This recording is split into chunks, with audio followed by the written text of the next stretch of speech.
सफेद चीनी जहर है। गुड़ जितना चाहे खाओ, वो हेल्दी है। डायबिटीज है, चीनी छोड़ो, गुड़ खाना शुरू कर दो। हम सबने ये बातें कभी ना कभी जरूर सुनी है, लेकिन क्या ये पूरी सच्चाई है? अगर गुड़ इतना हेल्दी है तो फिर चीनी बनाई ही क्यों गई? और अगर चीनी इतनी बुरी है तो दुनिया की सबसे बड़ी फूड इंडस्ट्रीज आज भी उसी का इस्तेमाल क्यों करती हैं? आज हम ना तो किसी मिथ पर भरोसा करेंगे और ना ही किसी वायरल क्लेम पर। हम जानेंगे कि फैक्ट्री में गुड़ और चीनी कैसे बनते हैं, दोनों की प्रोसेसिंग कैसे होती है, न्यूट्रिशन में कितना अंतर है, बॉडी के अंदर दोनों कैसे काम करते हैं, और आखिर में साइंस के आधार पर फैसला करेंगे क्या गुड़ सच में चीनी से बेहतर है या दोनों के बारे में हमारी सोच अधूरी है। तो चलिए शुरू करते हैं।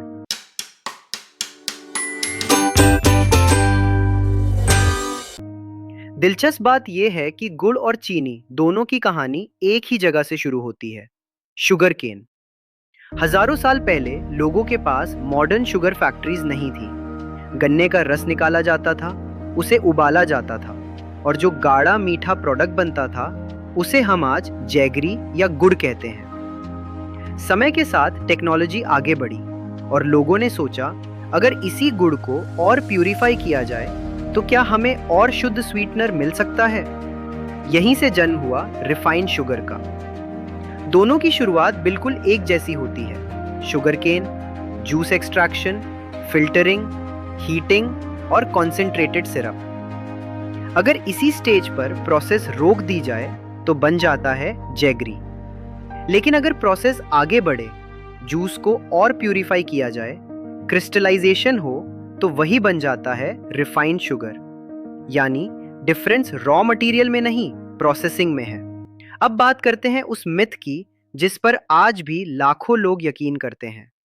चीनी सफेद है इसलिए इसमें जरूर ब्लीच या कोई खतरनाक केमिकल मिलाया जाता होगा। लेकिन क्या सच में ऐसा होता है? शुगर फैक्ट्री में प्रोसेसिंग के दौरान कुछ फूड ग्रेड प्रोसेसिंग एड्स इस्तेमाल किए जाते हैं, जैसे लाइम, कार्बन डाइऑक्साइड या कुछ दूसरी अप्रूव्ड मेथड्स, जिनका काम सिर्फ जूस से इम्प्यूरिटीज हटाना होता है। ये फाइनल शुगर का हिस्सा बनने के लिए नहीं डाले जाते।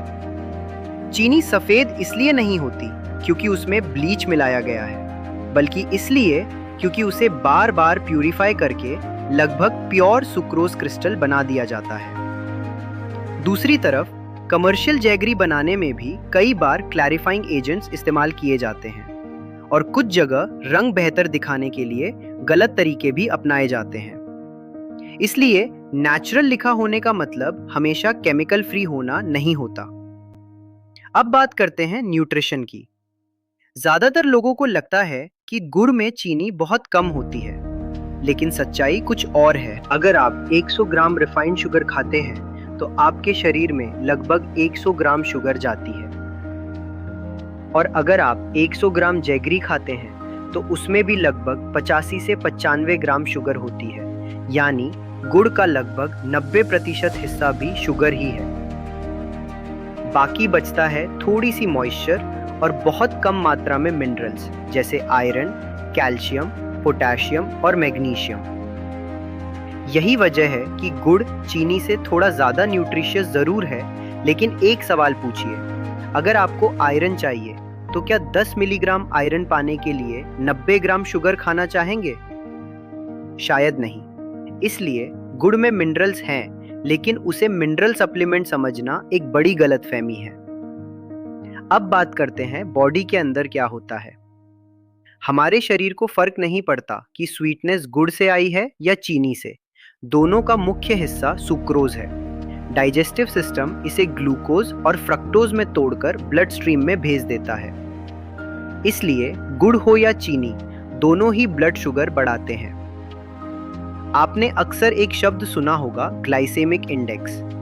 इसे ऐसे समझिए, ग्लाइसेमिक इंडेक्स बताता है कि कोई फूड आपकी ब्लड शुगर कितनी तेजी से बढ़ाता है। लेकिन एक और चीज होती है, ग्लाइसेमिक लोड। ग्लाइसेमिक इंडेक्स सिर्फ स्पीड बताता है, ग्लाइसेमिक लोड बताता है स्पीड के साथ क्वांटिटी भी। 1 चम्मच चीनी और 10 चम्मच चीनी, दोनों का ग्लाइसेमिक इंडेक्स एक जैसा हो सकता है, लेकिन असर बिल्कुल अलग होगा। इसलिए सिर्फ ग्लाइसेमिक इंडेक्स देखकर फैसला नहीं किया जा सकता। पोर्शन साइज भी उतनी ही महत्वपूर्ण है। इसे वाटरमेलन से समझते हैं। वाटरमेलन का ग्लाइसेमिक इंडेक्स काफी हाई होता है, यानी उसमें मौजूद कार्बोहाइड्रेट्स ब्लड शुगर को जल्दी बढ़ा सकते हैं। लेकिन 100 ग्राम वाटरमेलन में लगभग 8 ग्राम कार्बोहाइड्रेट्स और सिर्फ 6 ग्राम के आसपास शुगर होती है, यानी वाटरमेलन का 90% से भी ज्यादा हिस्सा तो पानी होता है। इसी वजह से उसका ग्लाइसेमिक लोड काफी कम रहता है और सामान्य मात्रा में वाटरमेलन खाना ज्यादातर लोगों के लिए बड़ी समस्या नहीं बनता। यानी ग्लाइसेमिक इंडेक्स हमें स्पीड बताता है, जबकि ग्लाइसेमिक लोड बताता है कि कुल मिलाकर ब्लड शुगर पर कितना असर पड़ेगा। तो इस पूरी कहानी का निष्कर्ष बहुत सीधा है। गुड़ चीनी का हेल्दी ऑल्टरनेटिव नहीं है। अगर आपको डायबिटीज है तो गुड़ हो या चीनी, दोनों का सेवन सीमित मात्रा में करें। और अगर डायबिटीज नहीं भी है तब भी हेल्दी रहने का सबसे अच्छा तरीका शुगर बदलना नहीं, बल्कि शुगर कम करना है। अगर सीमित मात्रा में इस्तेमाल किया जाए तो जैगरी रिफाइंड शुगर से थोड़ा बेहतर विकल्प हो सकता है। लेकिन हेल्दी रहने का सबसे अच्छा तरीका स्वीटनर बदलना नहीं, बल्कि उसकी मात्रा कम रखना है। अपने फैक्ट्स सही रखिए और डिसीजंस हमेशा साइंस के आधार पर लीजिए। अगर आपको ये वीडियो पसंद आया हो तो लाइक और सब्सक्राइब कीजिए और कमेंट में बताइए आपकी चाय में चीनी जाती है या गुड़। मैं मिलता हूँ आपसे अगले वीडियो में। धन्यवाद।